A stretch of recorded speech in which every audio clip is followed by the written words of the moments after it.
This is Media Sales Mastery, the podcast for media sales professionals. In each episode, we bring you information, insights, and ideas from some of the industry's top thought leaders. Connect with us to help pick the topic and guide the show. This is Media Sales Mastery, the podcast for media sales professionals. I'm your host, Jamie Wood, and our topic today is all about nailing post-sales service. So post-sales fulfillment, campaign implementation, what you do once you win the deal. We talk a lot about pitching. We talk a lot about proposals. We talk a lot about closing. What happens after the contract is signed is actually just as critical, I would argue more critical, right? Post-sale service is where trust is either solidified or very slowly eroded, in some cases very rapidly eroded. Joining us today is Taz Papoulias. He's an agency side leader. He's got deep experience across both buyer side and publisher side roles, and so he therefore understands the full life cycle of a media campaign, specifically what needs to happen before, during, and after the sale to ensure the long-term success of the campaign, the relationship, and certainly positioning yourself as a frontline seller for repeat business. Now, my whole ethos here has always been that a lot of sales processes are that brief to pitch, but actually brief to post-campaign report is what a sales process should be, because what happens in the middle, the ability to actually deliver a campaign on the timeline to the quality required and to ensure that everything is delivered seamlessly, which is a word you'll hear a lot through this podcast, it's absolutely critical. So I'm really excited to get into this one. As a final bit of a plug from me, as I think you guys all know, do not like, do not follow, do not subscribe, do not leave a review on the podcast. Just share it with somebody you think will get value from it. Send it to somebody via a text message. Send it to somebody via LinkedIn. Bring it up in your sales meeting. I don't care how you share it. Just get it listened to by people who will get value from it in the same way that hopefully you are getting value from it. Without any further delay, though, let's jump into the main part of the episode with Taz right now. The first five. Taz, welcome to the show. Thank you very much, Jamie. So for those people who maybe don't follow you on LinkedIn at the moment and see the great content you've been putting out, give us a quick overview of your background across publisher agency land, and particularly keen to hear what you're up to with Seamless Media as well. Yeah, no problem. So I've pretty much been in the industry for 20 years now, maybe a little bit longer. My history would be divided across client, publisher, and agency. So I've launched divisions for big publishers such as Nova 969 back in the day, News Extend, Fairfax. So I've worked with the big guys. I've also launched and run indie agencies, which I thoroughly enjoyed, and which is why I'm back in that game now. And I've also worked brand side, and I've found my heart is truly on the agency side, typically smaller indie style, so I can look after small to medium businesses or those that are positioned more so, say, from 3rd to 10th place in market looking to grow aggressively.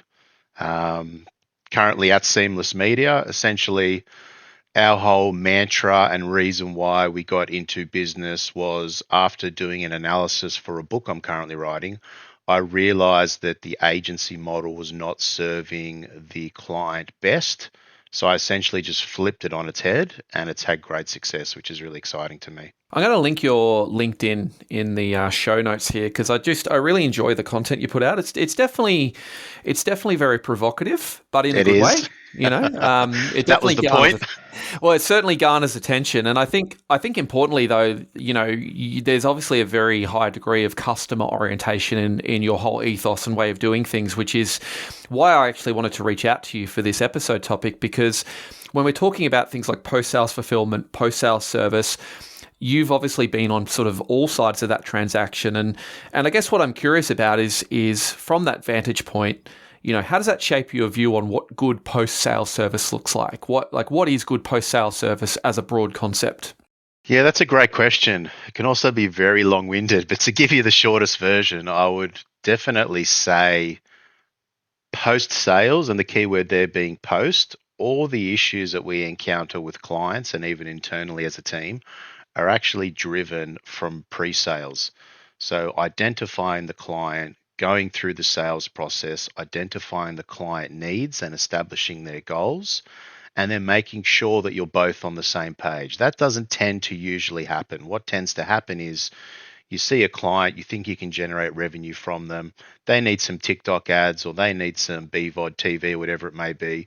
So you pitch to them what you can do and you let them know that you can help them meet their goals. They sign up, but then everybody's running around trying to maximize the dollar and maximize the clients or sales that the client are looking for. The problem is it hasn't been well defined in the beginning.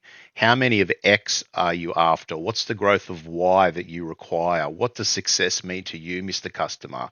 Once that's well defined, it can be tracked. And if you can track it, then post sales begins to become seamless. So that would probably be the biggest point of difference in agencies that grow fast versus agency that grow long term and are successful. And I think, it extends to all people in that sort of value chain, doesn't it? I mean, there's such a tendency for frontline sellers to also have the incentive structure is very much get the booking in the system, hand it off to an implementation person, and then on to the next deal. That's fundamentally what the incentives are set up to do. But it can be a very, very dangerous and very short-term strategy if you're just focused on onboarding the client without then having some level of direct accountability back to the quality, the delivery of that client solution. 100%. And I think what happens essentially is Chinese whispers. Accountability is transferred and often siloed. So you'll have a sales department with a BDM, a GSM, whatever it may be. They have sales targets. They make the sale.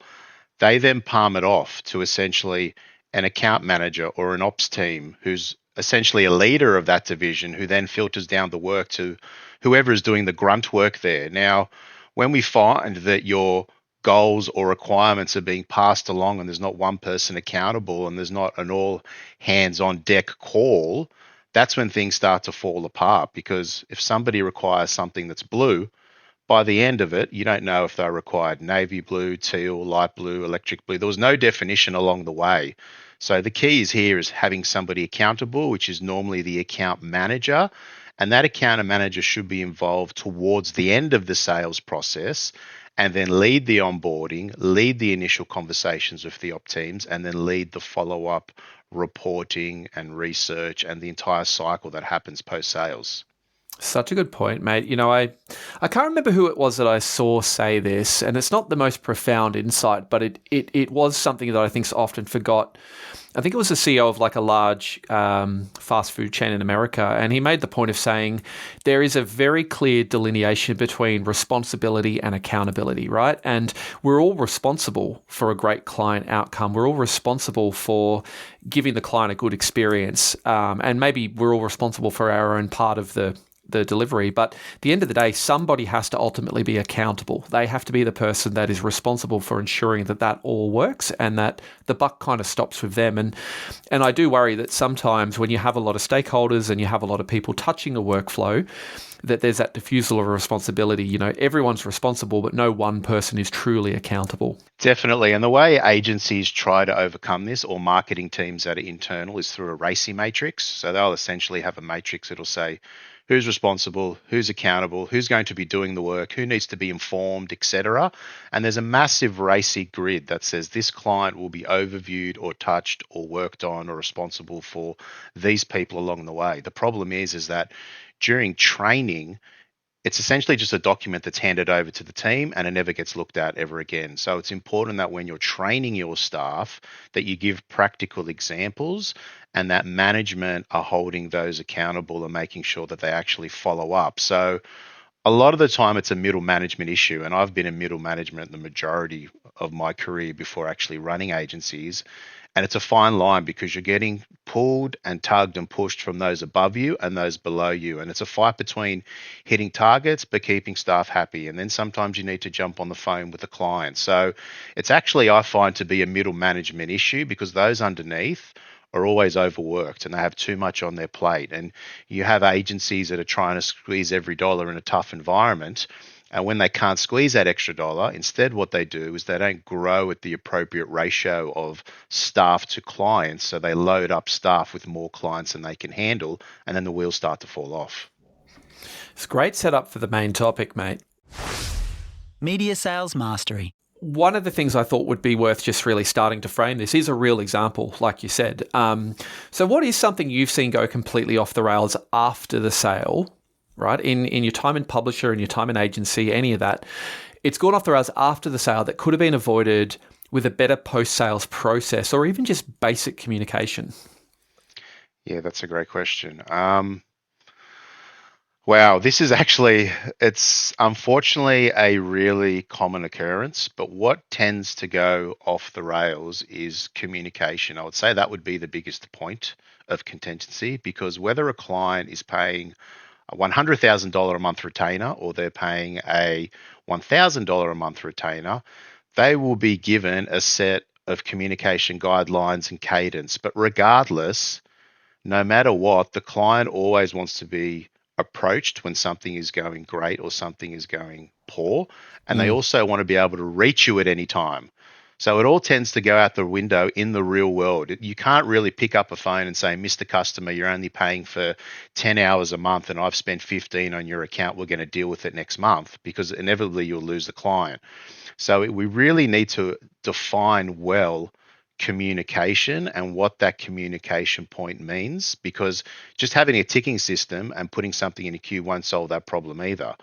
And the way to get around that is actually being proactive.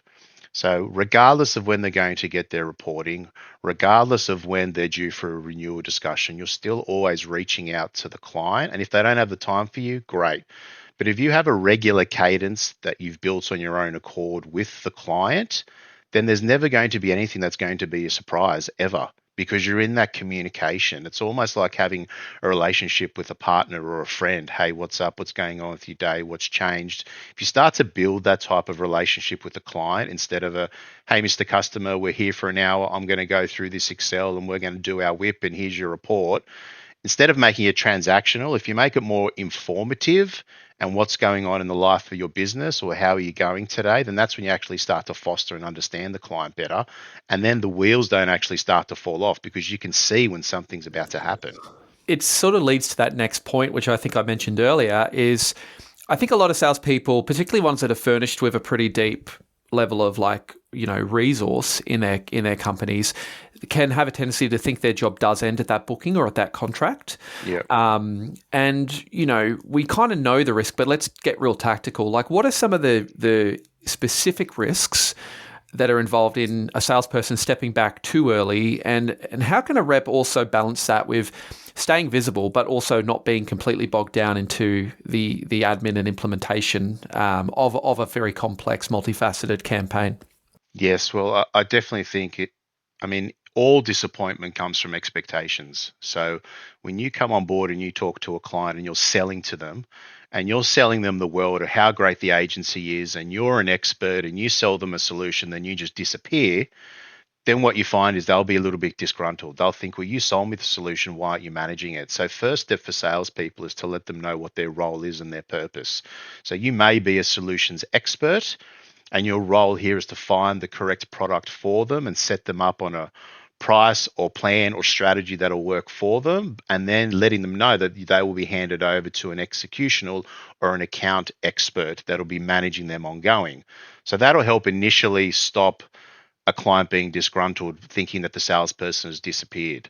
Secondly, is once it's been handed over, there needs to be, as I mentioned earlier, an all hands on deck call. So what I instill in our agency is whenever a client signs up, whether it's me, one of my reps, whatever it may be, we all jump on the call together. We do a 15-minute blitz call and celebrate. And we've got ops teams, account managers, myself, people from finance, you name it. We all jump on and we say, here's the client. We celebrate the win. We do a quick spiel of what the client's about and what they're expecting. And then everybody breaks off for the call. Then only the key people are involved moving forward. Now everybody's on the same page. And this is why sometimes you'll get an email from finance saying, oh, who's this client? I didn't know they were signing up. Or you'll get an email or a Slack message from somebody in ops saying, I don't have the bandwidth for this client. They need to launch on Monday. So having all hands on deck and common whips internally, I think, is really important, which also flows on from the previous point that given 80% of issues occur from the handover of communications in pre and post sales, it's imperative that you actually have a well-defined sales process. So the same way that you have systems and processes post-sales, and everybody could be using time trackers and Calendly to book their appointments. They're using AI now and whatnot. What's actually happening for sales? Not much. It's really just HubSpot. Here's the client. We tried to reach them 2 or 3 times and it's moved on to the next step and then the closed one, etc. So you need to have a well-defined sales process as well as a post-sales process. And people don't think of that. They just think lead gen, make the sale, it's done. That's not really a well-defined sales process. The client needs to understand who is your brand, what are you about, and what are the expectations, so then there's no disagreement afterwards. Could not agree more, mate. I've always said, and media sales processes in particular have always been like this brief to pitch. And it's like, no. A sales process is brief to PCR, right? Correct. Like it is fully end to end. And if all we're doing is focusing on how do we optimize I'd argue the first third of the sales process here, which is brief to pitch, we really do ourselves a disservice when it starts to come to that, that campaign implementation handover, because so many times, and this sort of leads to my next question, there are definitely clients who will vocalize when they're frustrated or disappointed, but the scarier part of this is that there's a lot of clients that won't actually tell you they're frustrated, they just won't renew. Yeah. And what are some of those, I guess if you're in a situation where you're coaching somebody who's trying to onboard a client or trying to kind of deliver post a campaign being sold, what are some of those subtle red flags or those warning signs that post-sale trust is starting to break down or that the communication is a bit fragmented? Yeah, okay. So first and foremost would definitely be when you're sticking to your cadence, but you're not getting anything in return. So some clients may be busy and say, just send me a report, that's it. Some clients may require a weekly video call. You may even need to pop out and see them. When you're dealing with clients that do not have a verbal or face-to-face contact and they just want it all via email or automation and you're not hearing from them, that's the first red flag, because they're either unhappy or they don't have the time to read the reports or they don't care or understand what the metrics are. So not hearing from the client is the first one. The second one is it's actually a red flag for yourself, because part of every agency's remit should be, and every account manager and everybody who touches a client should be, what can we do more for the client? Because essentially, if you're doing the bare minimum all the time, you will lose the client. It's the same thing with being in a relationship with your partner, or if you get married or whatever it may be. If you're always doing the bare minimum, there's going to be no happiness there long term. So what we like to do is we like to sit down and say, what's something new about the client's industry that we can let them know? Is there a new competitor? Is there a decline in sales for that industry? Will interest rates affect them? Whatever it may be. So giving them little tidbits and reaching out to spark their interest, I think, is actually a red flag when it's not done. And that's one of the things we look at when we're trying to counsel and train our own internal staff. It's not just about your skill set and are you producing those whips correctly? It's what are you doing on top for the client? So not hearing from the client, making sure internally that people are being proactive instead of reactive. And the second one is when everything just tends to be fine or it's an okay. If you're not getting pleasing words from the client and it's always a yes, okay, I understand, that's fine, I'll see you next week, well, you're not really going up and above. And a recent survey has shown that a business will be called on average three times per quarter by another marketing firm or agency. So you need to think that when your competitors are calling up and they're trying to steal your business, which happens in a very small market like Australia, if you're just doing the bare minimum, you need to be aware that there's going to be another agency out there that is throwing something else on top to making you look bad or going that extra mile. Mate, I think that's a really scary statistic, but it is a very prominent one in media sales as well, which is like the client is definitely spoilt for choice. It very much feels like a buyer's market in many scenarios, and probably segues into this next question, which is how should a seller handle it? Like, and this is kind of best practice, but how should a seller handle it when a campaign underdelivers early and the client starts to kind of almost question the entire investment? Like, I guess it's kind of a question around damage control, right? Like, and you can maybe speak to this from the perspective of you've been sold something, early indications are that it's not going to plan, and you're starting to really question the efficacy of the solution, or you're feeling like maybe things are not performing to your expectation. What does good damage control look like from your perspective when that seller contacts you and is interacting with you?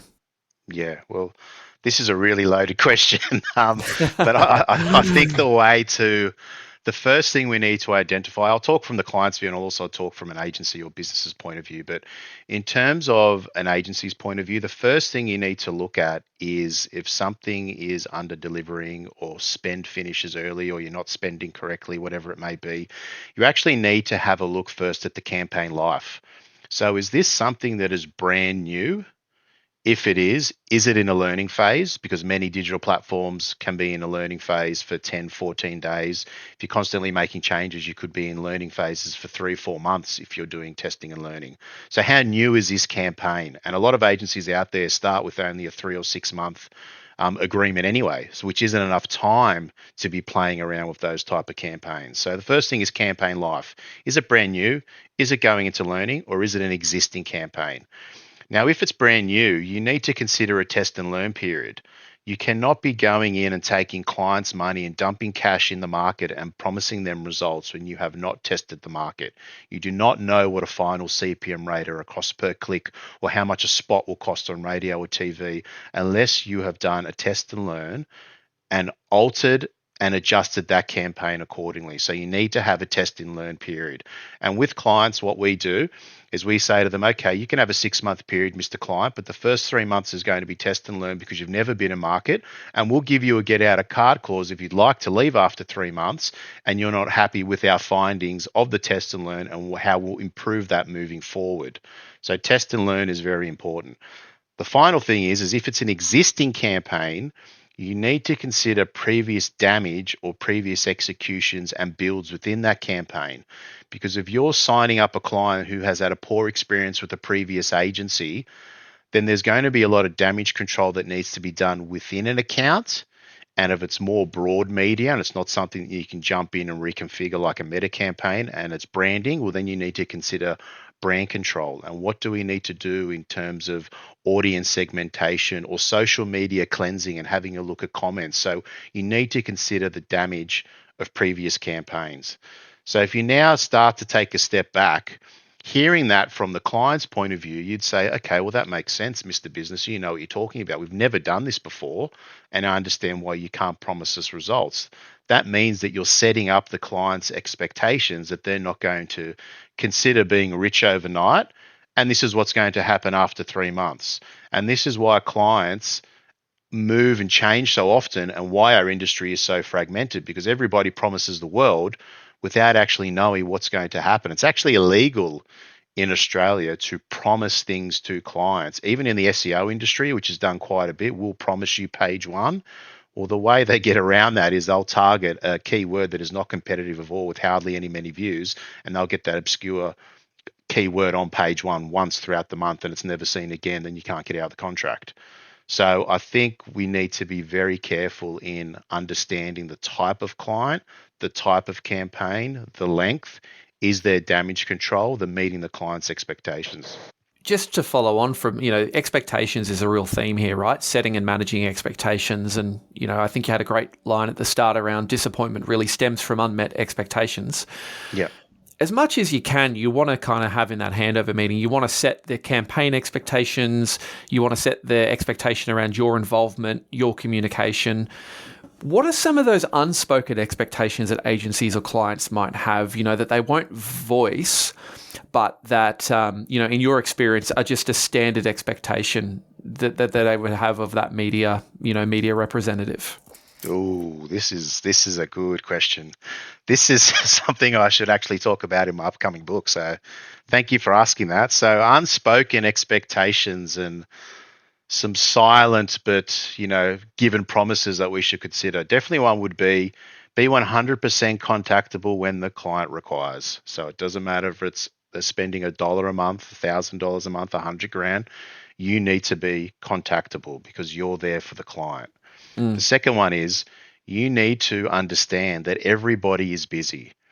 And although you're going to be pushed down from management above saying you need to follow up with that client, you need to upsell them by 20%, you need to do A, B, C, and D, the reality is clients are out there trying to run their own business. The last thing they want is their marketing agency continually upselling them and bugging them with new offers and endless email campaigns. So just remember, don't bother the client too much, which comes back to managing expectations. If you let them know when they're getting the reports and, hey, once a quarter, we're going to reach out to you and do a review of your account and whatnot, and you stick to it, normally that's enough because clients do get burnt out. They get a million calls a day.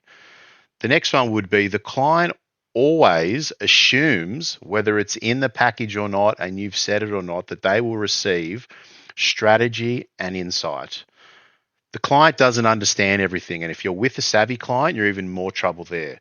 Clients aren't expecting them to take their money and just say, here's 10 clients. They want to understand how the dollar is ticking. How did you get that client? Why did this dollar resonate better than another dollar in this market, and so on? They may not tell you that, but as soon as you give them a piece of strategy, their eyes light up and they feel that you understand their business more. And now they've learned something about their business that they've never understood prior. So I think it's almost ingrained that strategy is something on top, or we're going to throw it in for free. And if you want additional A, B, C, and D, it's going to cost you Z. Businesses expect strategy and insight, and I tend to do it at least once a quarter. The final one would have to be is complaint resolution. When a client has an issue with a marketer, an agency, any type of business, they know the first call that they're going to make, they're rarely going to have their issue resolved, and it's going to need to be escalated. The problem is that escalations rarely occur fast or correctly in a business, and managers like to avoid having those conversations. So it is just a given fact. If something's wrong with your money and you call the bank, you want that solved straight away. When am I getting my refund? How are you going to investigate it? You get your ticket number, etc. It's the same thing with business and their dollars. When they hand over their dollars and there's an issue, it is just given and an unspoken expectation that issues should be able to be resolved fast and cleanly. So I'd probably say they would be the top 5. That last one is such a valid point too, mate. I know one of the things that used to be my big frustration, particularly running big sales teams, is I always used to marvel at, like, we've got this really tight, hygienic sales process, Yep. that brief to PCR, shall we say. Yeah. We've got these really great post-sale fulfillment workflows where we make sure everything goes live. And yet when a client issue comes up, it's just panic and chaos and mess and anxiety and passing the Right? buck. Exactly. Yeah, and I've always remember thinking, why would we not have equally as of a robust client issue resolution process? These are the 3 things that happen. This is what we communicate to the client immediately. This is the group, this is how we assemble the right stakeholders to diagnose. This is our, even if every situation is unique, the reality is there's probably only about 7 or 8 problems that actually happen. Everything's just a fresh version of the same 7 issues. 80-20 rule, right? Yeah. Totally. So I think that's such a poignant thing to kind of end that particular thing on, is have a really robust process for not only what do you do to get the revenue, but what do you do when shit really hits the fan? What is your sales process? When you have a client issue. And this is probably a good segue into this whole notion of this tension that exists between what's fundamentally sold and sometimes what is operationally feasible, right? Yeah. So, you made a point around resource allocations. The ops team are completely slammed. They don't have capacity to get this thing live on the timeline or to the quality required. Maybe there's been a little bit of a misinterpretation from the client as to the level of content integration they're receiving versus what has been approved. Like, the devil's really in the detail here. Yep. So I guess the question would be, and this is maybe from like the side of the seller, how do you avoid setting the ops team up to fail without kind of killing a level of momentum in the deal pre-sale, because that's where it's going to arise? And how do you maybe tactically address that if there is a disconnect between what's been bought and what can actually be executed post the clients coming on board? Yeah, I think the most important thing definitely is forecasting. So there's 2 different ways that you can do forecasting. First, you've got ops side, and the ops team will need to be forecasting clicks and conversions and spends on platforms and talking to publishers and whatever it may be to understand what the client can get for their dollar, and that is fed back to the salesperson and the account manager. And then you've got forecasting hours, and this is the biggest thing that I like to do. So I build my own custom calculators based on the type of agency that I'm in or running. And you have a look at a standard working week a month and you think, okay, 40 hours a week, which probably tends to be 160 hours a month as an example. So my guys have got 160 hours. Well, it doesn't work like that, because when you account for sick days and annual leaves and internal training and having lunches with clients and whatnot, you're normally at capacity at around the 120 hour mark. So you can wipe off probably a week of your whole month as an average for the year. Now, when you start to look at that, you start to realize that an account manager can actually handle less than you understand. Now, when you're dealing with your client during the sales process and you know how many hours this is going to take, if you have your calculators built internally and know that an account setup is 20 hours a month, and normally to optimize an account, it's going to be 20 hours a month, and this client requires 100 hours a month, well, then you know how to price out and allocate that internally. And that should also give you a trigger. And if you have the headcount of your whole agency and the hours for your whole agency, then you should be able to have triggers in place to say, these 10 staff are reaching capacity. We need to start hiring now because we will be out of capacity in 3 months' time.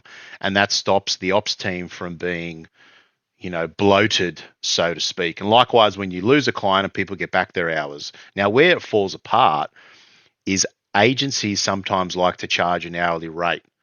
But hourly rates work if you're a lawyer and you have a junior at $100 an hour right up to a director or a barrister on $1,000 an hour. Within an agency, they tend to have a flat hourly rate of, say, $250 to $400 an hour, and that's just their standard rate. Now, whether you have somebody that they're outsourcing overseas on $20 an hour, or it's the owner of the company, or it's your account manager, they apply the same $250 rate. And what happens is it skews all your net profit and all your margins per client, and you can't accurately forecast. So it's important that as a sales function, that you understand how hours affect your business, but you price accordingly. I think the thing about that that's so fascinating to me is that thing you said at the start, like, yeah, in a perfect world, you would actually have, 4 40-hour weeks per month. Yep. And then you actually start to really get quite forensic with where time, people and money are being spent. And this is the same thing running a sales organization. I mean, I was scared at how little actual revenue generating or client facing activity would be getting done in a given week. And that wasn't a consequence of people being lazy. That was actually a lot of the time the company having a very skewed kind of focus on this idea of pseudo productivity. It's like a product update session, a training session. We're gonna potentially do a team bonding thing. We're doing all of these things that don't actually directly move the revenue dial, but they almost feel like they're linked to revenue outcomes or they're linked to client outcomes, but they're sort of, I used to call it performative productivity, or I think Cal Newport, the author of that book, Deep Work, calls it pseudo productivity. Yeah. Really, really interesting when you start thinking about capacity, and it's almost, first of all, you have to do an audit on, well, what's actually the time and energy being spent on? Yes, exactly. And the key thing you need to understand is that when you use or you build your custom calculators or you get your finance department to do a forecast, they will give you an average for a year and a month. But what you have to realize is those averages change as well. So you can't just assume coming into December you're going to have the same amount of time when businesses have forced shutdowns, or clients, like you may be at 40% capacity through December and January, but then come into financial year in Australia, May, June, July, you may need to be working at 120% capacity because it's not worth hiring additional staff just for 1 or 2 months. So it's important to understand that when you see those averages, you don't apply the law of average to every single month. It's a snapshot, and each month you need to be thinking accordingly. So,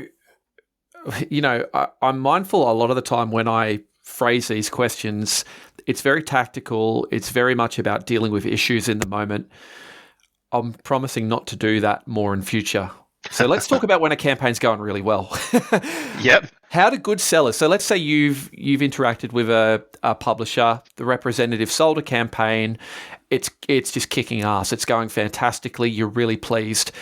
How have you seen the best sellers from your vantage point as the head of an agency? How have you seen the best sellers use that moment to maybe deepen the relationship with you, to expand the partnership, to kind of grow? How have they used that as an opportunity for growth, without coming off as sort of opportunistic as well, is probably the caveat. Have you seen any good examples of that? I have. It was actually in one of the previous agencies I was running. We were managing a global fashion brand, and the key here was to quantify ROI and understand how much of an increase has occurred from their baseline. So the client was expecting, say, a 5-to-1 ROI, but we were sitting at, say, a 10-to-1 ROI. That means that we are essentially bringing in significantly more per dollar than the client expected. Now, if we kept spending at the same rate, that means that we would hit the client's targets, 50% of the way through the campaign. Normally, a client would go, great, now we have these leftover dollars, what do we do with them? So if you quantify the ROI and know that you're running ahead of schedule and you have those additional dollars left, it's a great opportunity for you to go back to the client and say, your ROI is through the roof. Instead of just dragging this out for the rest of the campaign, why don't we increase your investment knowing that our ROI is so much more significant? So if you can show a client and you can be specific in quantifying the ROI, which could be ROAS, which some people don't like using, or it could be just return on investment for tire marketing spend and all costs.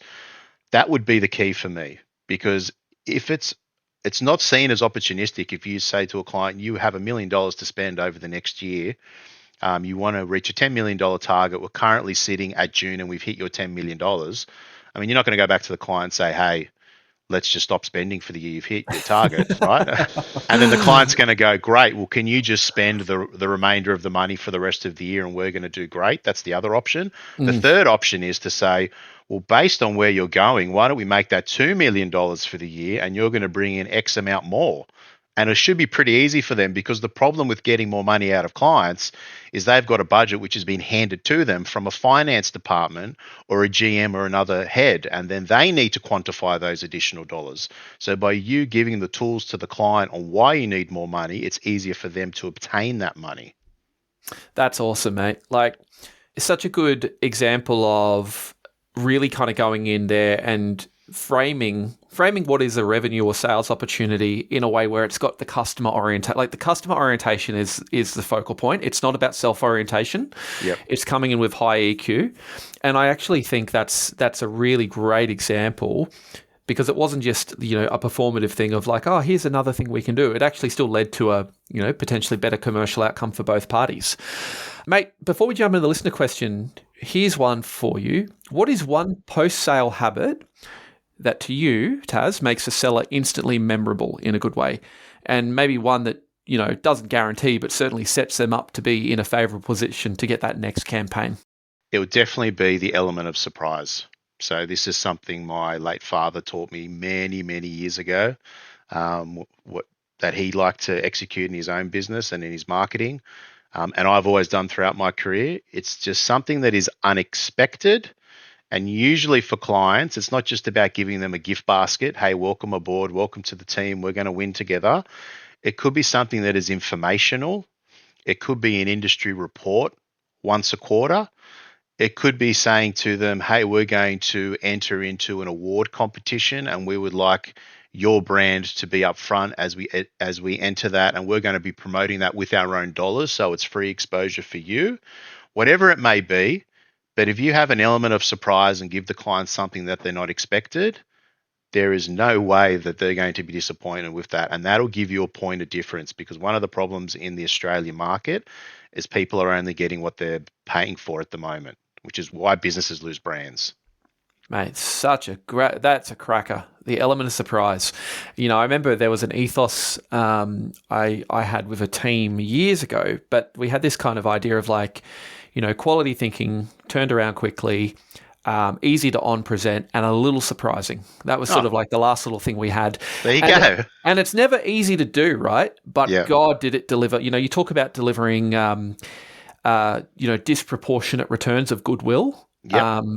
Putting the energy and time into making that like a core promise. Yep. The kind of response and reaction you would get from the client, it would be that thing where you'd go, we're really generating a bit of irrational love from the client. Like they really seem to take to this whole ethos. And it's almost like this idea of, I think at one point we were attracting briefs because it was like, oh, we just love the way these guys respond. They always surprise us. Yeah. And it could be something as tiny as I remember we were pitching for a brand and they were a little bit quirky, this brand, and they were all about coffee. They were a coffee brand, and on all their email signatures, they had their name, and then instead of a title, they have their coffee. So it'd be Joe Blow and it'd be Soy Flat White.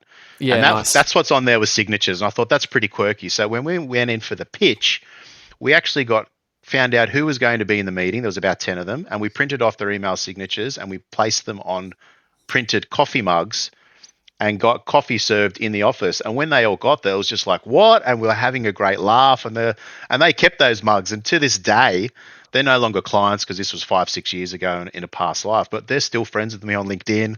We catch up every now and then, and they're like, hey, I've still got that coffee mug from 6 years ago when we had that meeting. Oh, that's awesome, mate. Very cute. Listener question time. Yep. I can't ask my sales manager that. This one came from LinkedIn. It's anonymous. Hey team, I work in digital media sales and often hand over a deal to the campaign ops team once it's closed.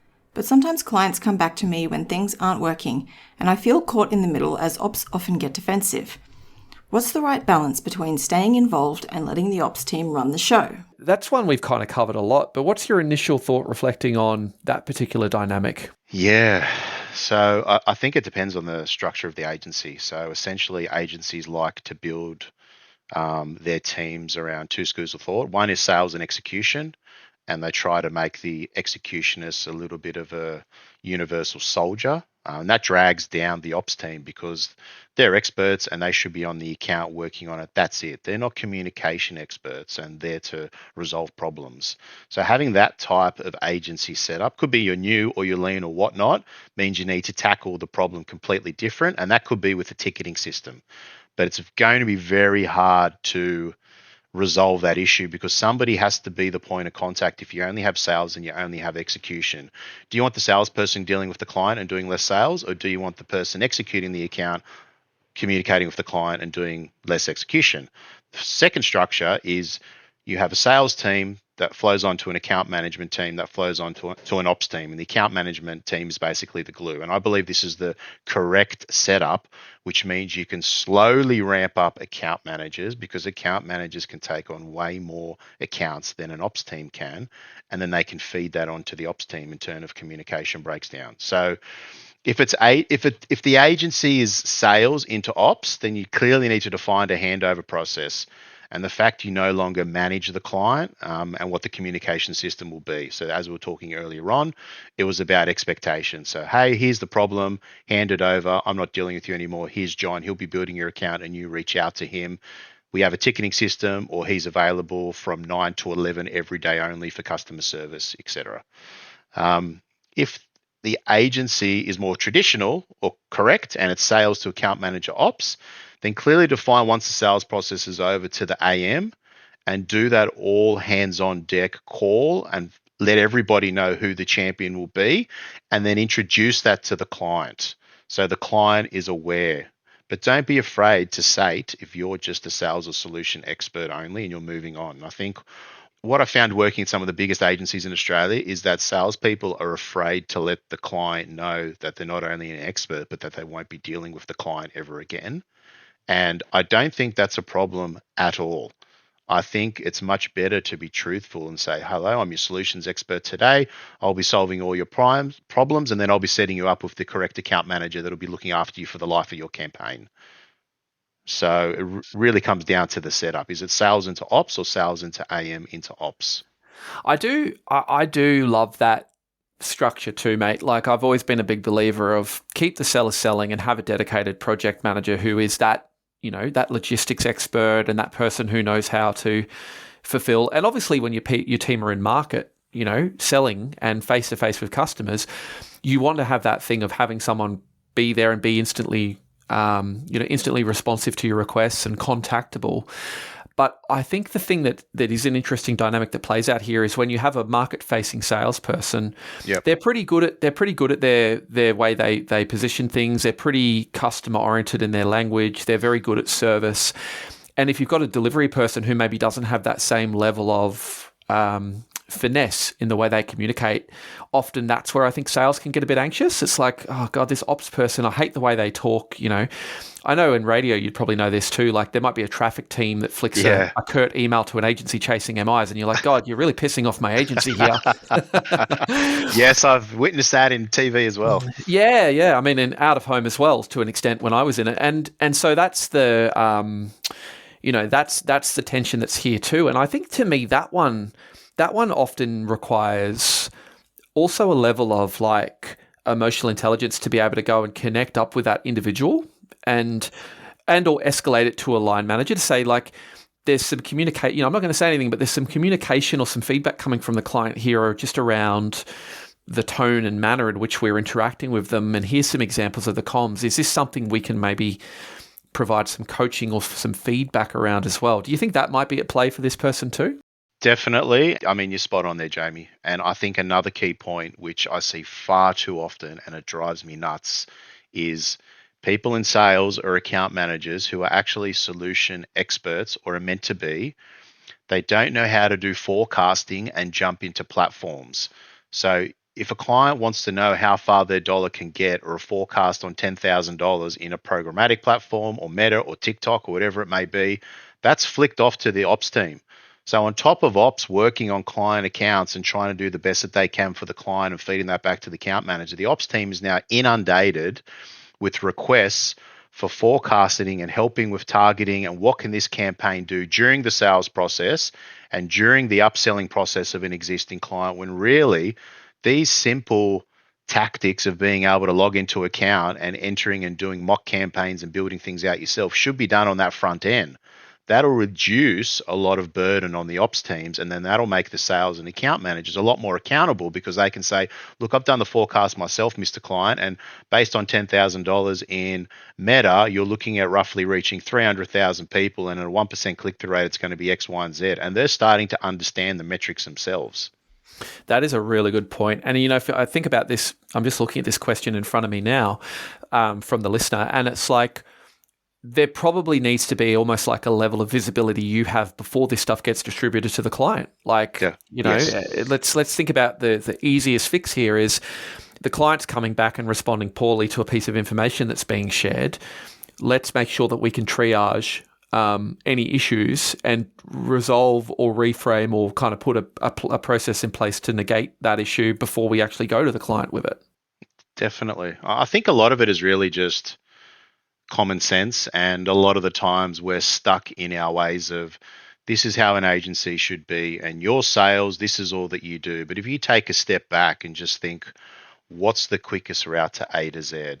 It's not just saying, hey, I'm going to flick this off to ops and I'll get a response tomorrow. It's usually just spending 5 minutes and logging into account and doing a forecast yourself and moving on to the next thing. Yeah. So I think a lot of it is common sense, but we kind of get bogged down. It's kind of like if you go to McDonald's and you're sitting there at the car window and you say, can I have chocolate sauce on my hash brown? They're going to look at you and they're going to have a freak out, and then some wires are going to snap in their brain because it's not part of the McDonald's training process and everything goes out the window. I think we need to start to become comfortable with being uncomfortable in certain roles within the agency. Mate, I think that's a really, really great insight and a great analogy too. Mate, that brings us to the end. Awesome insights. It was awesome to have you on here. I know you and I have only really briefly had some dealings with each other in the past, but I just really enjoy what you're sort of putting out there into the universe, and I'm keen to follow the journey of Seamless. Likewise. Thank you. If people want to work or connect with you, where's the best place to find you? Well, I'm obviously all over LinkedIn, so Taz Papoulias. And seamlessmedia.com.au. You can reach me there. We're also all over TikTok, which is just at seamlessmedia.com.au. But pretty much if you Google Taz Papoulias or Seamless Media through Google, LinkedIn, TikTok, etc., you'll find us everywhere. We're out there trying to do the best that we can for clients. I love it, mate. Well, I'll put a link to your website and your various social platforms into the show notes. Taz, thanks so much for spending some time with me today, mate, and look forward to catching up next time I'm down there in Sydney. Thank you very much, sir.